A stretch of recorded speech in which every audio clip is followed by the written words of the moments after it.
اليوم فريق نهضة بركان رغم اللي كان متأخر في النتيجة إلا أنه عرف كيفاش يعدل النتيجة ويروح بالكأس من ملعب صعيب ضد فريق صعيب اللي هو سيمبا التنزاني. نهضة بركان أول مرة تهز رغم اللي الجيان نتاعو نهضة بركان يصير الكثير من الحبر ونتذكروا شنو عملت فيه الصحافة المغربية والبروفوكاسيون صحيح، وقالوا في الآخر حب يجاوبهم بالسكات وبالخدمه، وفي الاخير هاي ثمره الخدمه نتاعو خدم على روحه هز كيما صار له في تونس وقت اللي هز مع شفنا لقطات من الاعلام التونسي كيهضروا فيها على فوز فريق نهضة بركان اليوم باللقب ديال الكونفدراليه بعد التغلب ديالو على فريق سيمبا في الروتور. المهم نزيدوا نعرفوا اكثر من هذا النقاش ونشوفوا شنو الاعلام التونسي على الفريق ديالنا وعلى المدرب كذلك، ونشوفوا الاخوان نسمع.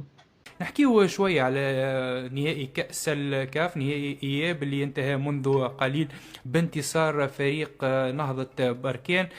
نحكي على انتصار في الزوز مقابلات، هدفين لصفر في المقابلة اللي تلعبت في المغرب، والتعادل هدف مقابل هدف اليوم ضد سيمبا التنزاني.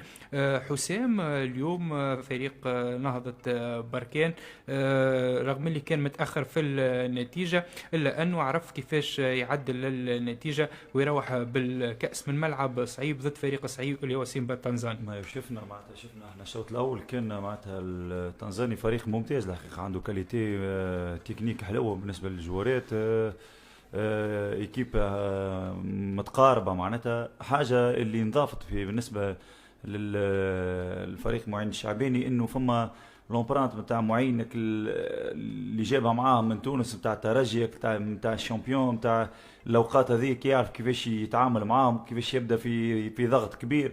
شفنا بعد الورقه الحمراء اللي كانت للفريق التنزاني تغير شوي وجهه نهضة البركاني، وكان هدد برشا، وحتى وقت اللي كانوا يلعبوا قد شفنا قداش من فرصه، خاصه اللي نحال الجارديان بالراس، معناتها ما كانش من فما زاد هدف مطالبه بهدف، لكن الحكم قال وانه الكره ما تجاوزتش هذيك الحقيقه اللي تاع الجارديان. دونك معين ما كانش من لا شيء، كنا بركان ما كانش من لا شيء، ما كانتش معناتها انه ظهر انه وعي شعباني ما بعدش من الترجي هنا. اي ما هو هذا بركان المعين الشعباني ما كانتش من لا شيء، معناتها ما كانش راهو ظهر، خاطر ساعات في اول عام ليك في المغرب نهضة بركان اول مره تهز. رغم اللي الجيان نتاعو نهضة بركان يصير الكثير من الحبر ونتذكروا شنو عملت فيه الصحافه المغربيه والبروفوكاسيون صحيح، وقالوا في الاخر حب يجاوبهم بالسكات وبالخدمه، وفي الاخير هاي ثمره الخدمه نتاعو، خدم على روحه هز كيما صار له في تونس وقت اللي هز مع الاسبيرونس اول بطوله في تاريخ الفريق اول شامبيونات، زاد كملها بالكاف اللي هو تيتر فريمون، معناتها نظن حاربوا عليه وقلت عمناه ولا برامو عمناه نتنحى لهم لما حاله مع الزمالك، اما قلت عمناه ضد الفريق الجزائري. يستحق معين، يستحق بين انه خدمه كبيره. مبروك ليه ومبروك للايد. يعطيني كان مرشح باش يدرب المنتخب، لي كومبيتونس هي اللي تحكم، يا عندك يا ما عندكش. بالضبط. شرفي انت لهنا مع الاستمراريه والا لا تويك السيلوتون باش يعاود مع فريق نهضة بركان، والا يزي يخرج من الباب الكبير وهز ديجا اللي اللقب اللي حاربوا عليه يعني منذ تاسيس الفريق نهضة بركان، حصلش عليه، نحكي على لقب البطوله وكمل اليوم تحصل على الكاف. نو مازال بالماريس نتاع الفريق مو محلوله، خاطر انت كي تقول لي ربح بطوله المغرب باش يمشي به شامبيونز ليغ، ما نتصورش كان باش يعمل خير من هكا. باش يمشي للشامبيونز ليغ، يشارك في الشامبيونز ليغ. دونك انت بالنسبه لي الهدف هنا الاسمى هو الشامبيونز ليغ. الور انه نتصور لوبجيكتيف الجاي نتاع نهضة بركان، لوبجيكتيف هو الشامبيونز ليغ، ونتصور انه باش يشدوا في معين شعباني وباش يوفروا له الحاجات. اذا يوفروا له الحاجات اللي يحب عليها، لا قدر الله ما يوفقش باش يمشي لبعيد سواء في الشامبيونز. شوف انت ما هو يخدم، هو ما هو عنده افكار، ما عنده تجارب سابقه. بالضبط. نادي ما هو يوفر له الامكانيات واللاعبين اللي على الاقل خانات نتاع اللاعبين اللي نجم يضيفوا ويعملوا بلوس في الشامبيونز ليغ. دونك وحتى كي يقترحوه باش يراني الكيب ناسيونال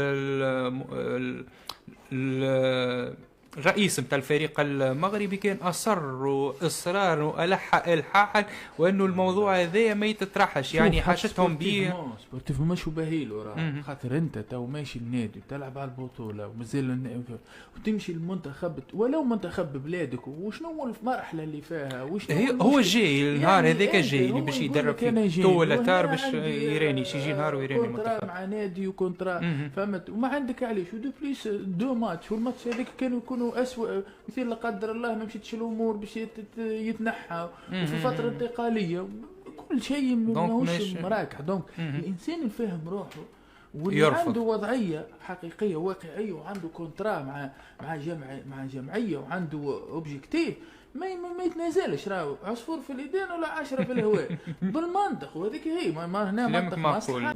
نباركولهم اخواتنا المغاربه ونباركوا الجهاز الفني التونسي. في البوديوم معي الشعباني طلع هز العلم تاع تونس تاع تونس. تري بيان دونك نفرحوا ولا شيء يفرحنا بصراحه. مازال عنده سوبر استحقاق اخر سوبر مع اللي يهز مع اللي لاعبين مع اللي باش يربح في الشامبيونز ليج.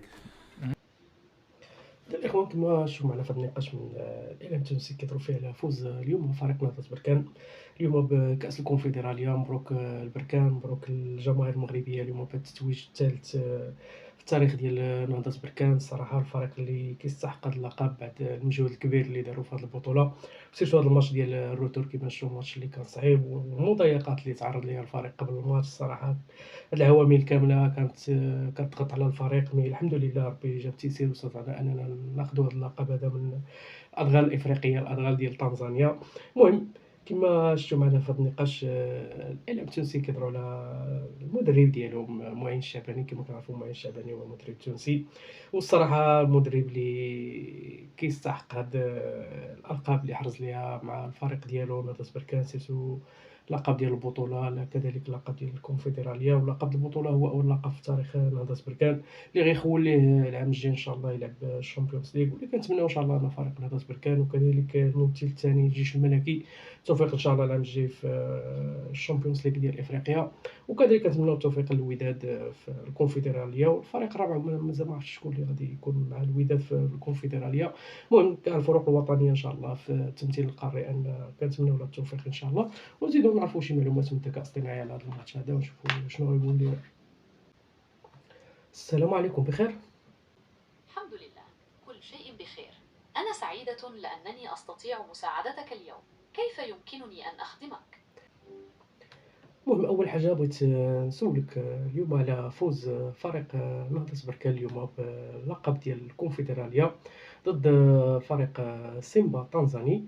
واش عندك شي معلومات على الماتش وكذلك شي تصريحات ديال المدرب معين الشعباني ديال هذا الماتش هذا بعد الفوز باللقب؟